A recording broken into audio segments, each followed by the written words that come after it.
So dear students, once again welcome to my channel The Excello Science। जैसा कि आपको पता है कि आपका चैप्टर 7th DAV क्लास का 7th chapter the world of living का आज हम पार्ट 4 की रिकॉर्डिंग करने जा रहे हैं। और अभी तक जो हमने पढ़ा है उसको जस्ट क्विकली हम मेमोराइज़ कर लेते हैं।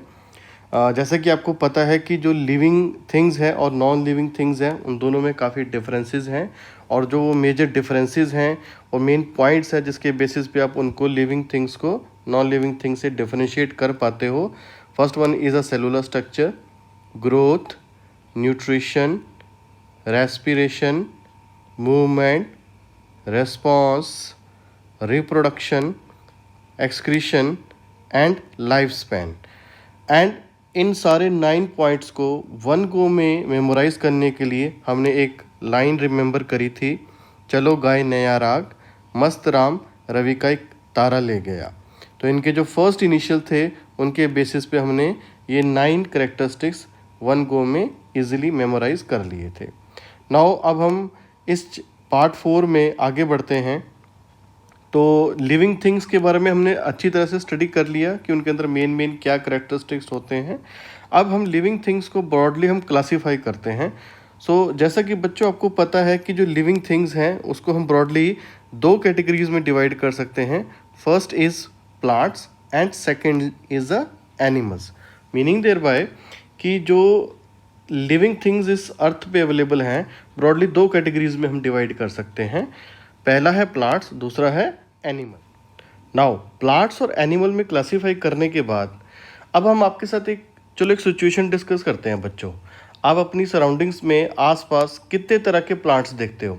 आपको रोज़ का प्लांट भी नज़र आता है, आपको बोगनवेलिया का प्लांट भी नज़र आता है, आपको तुलसी का प्लांट भी नज़र आता है। सिमिलरली अगर आप एनिमल्स की तरफ देखो तो आपको अलग अलग तरह के एनिमल्स आपकी सराउंडिंग्स में आपको नज़र आते हैं, जैसे डॉग्स है, कैट्स है, काऊ है, और भी कई तरह के एनिमल्स आप देखते होंगे। बट एक छोटा सा क्वेश्चन है बच्चों कि दिस इज़ प्रैक्टिकली पॉसिबल कि आप हर प्लांट को या हर एनिमल को इंडिविजुअली स्टडी कर पाओ?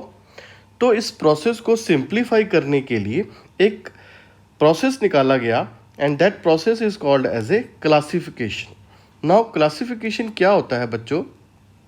जब आप किसी एनिमल्स को या प्लांट्स को उनके कैटेगरीज में हम उनको डिवाइड करते हैं based on some common characteristics. Like किसी की हाइट या साइज़ और शेप एक जैसा है तो उनको हम एक कैटेगरी में डाल देंगे। किसी की कलर के बेसिस पे कोई कलर ब्लैक में है तो उसको हम अलग कलर में डाल देंगे, उस कैटेगरी में डाल देंगे। या किसी को हम उसके लाइफ स्पैन के बेस पे उसको हम एक कैटेगरी में डाल देंगे। क्लासिफिकेशन एक वो प्रोसेस है जिसमें हम एक कॉमन करेक्टरिस्टिक्स को देखते हुए किसी ग्रुप ऑफ एनिमल्स को एक या ग्रुप ऑफ प्लांट्स को हम एक कैटेगरी में डाल देते हैं। इससे हमारा जो प्रोसेस है वो बहुत ईजी हो जाता है। बच्चों अभी तक तो हमने ये समझ लिया कि क्लासिफिकेशन एक वो प्रोसेस है जिससे हम प्लांट्स को एक कैटेगरीज में उनके based on some common characteristics में हम उनको एक कैटेगरी में डाल देंगे। नाउ अब वो कैटेगरीज देखें या वो क्लासिफिकेशन के 5 क्लासिफिकेशंस को अंडरस्टैंड करते हैं जिसके बेसिस पे हम प्लांट्स को एक कैटेगरी में डालते हैं। तो पहली कैटेगरी है on the basis of height, size and shape. दूसरी कैटेगरी है on the basis of life span. तीसरी कैटेगरी है on the basis of flowers. Fourth category है on the basis of habitat and fifth category is on the basis of nutrition. Now अब ये वो characteristics हैं, ये वो कॉमन करेक्टरिस्टिक्स हैं जिसके बेसिस पे हम प्लांट्स को इन कैटेगरीज में हम डिवाइड करेंगे। नाउ एग्जांपल के लिए जैसे फॉर एग्जांपल हम पहला एग्जांपल डिस्कस कर रहे हैं height, size and shape. Now कुछ प्लांट्स की हाइट लंबी होगी तो हम उनको एक कैटेगरी में डाल देंगे, और कुछ प्लांट्स जिनकी हाइट छोटी होगी उसको हम अलग कैटेगरी में डाल देंगे। इसको हम आगे डिटेल में स्टडी करते हैं। नाउ इन पांचों के पांचों क्लासिफिकेशंस को एक सिंगल गो में याद करने का क्या तरीका है? इसको याद करने के लिए एक बहुत सिंपल सी मैंने एक लाइन बनाई है बच्चों। अगर आप ये लाइन अच्छी तरह से याद कर लो तो आपको ये पांचों के पांचों करेक्टरिस्टिक्स या पांचों के पांचों क्लासिफिकेशंस एक सिंगल गो में रिमेंबर हो जाएंगे। जैसा high luck for high numbers, okay, now high में जो फर्स्ट इनिशियल है H stand for height, size and shape. Luck में जो पहला इनिशियल है L stand for life span. For में जो फर्स्ट इनिशियल है F stand for flowers. High में जो फर्स्ट इनिशियल हाई एच है that stand for habitat. And numbers में जो फर्स्ट इनिशियल है N that stand for nutrition. Now we will study all these classifications one by one. So बच्चों, जैसा कि हमने देखा कि प्लांट को क्लासीफाई करते हैं, तो जब हम प्लांट की क्लासिफिकेशन करते हैं तो उसको हम डिवाइड करते हैं on the basis of height, size and shape. So उसको अगेन इजीली रिमेंबर करने के लिए हमने एक लाइन याद करी थी, high luck for high numbers.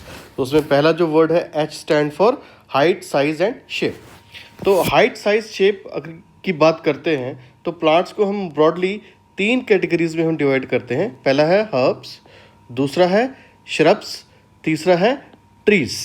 Now इसको हम बहुत इजीली अंडरस्टैंड करते हैं, बड़े सिंपल तरीके से मैंने इनको कैटेगराइज किया है आपके सामने। उनके जो करेक्टरिस्टिक्स हैं डिफरेंशिएट करने के लिए आपके सामने हमने आपको बड़े इजीली आप इसको अंडरस्टैंड कर पाओगे।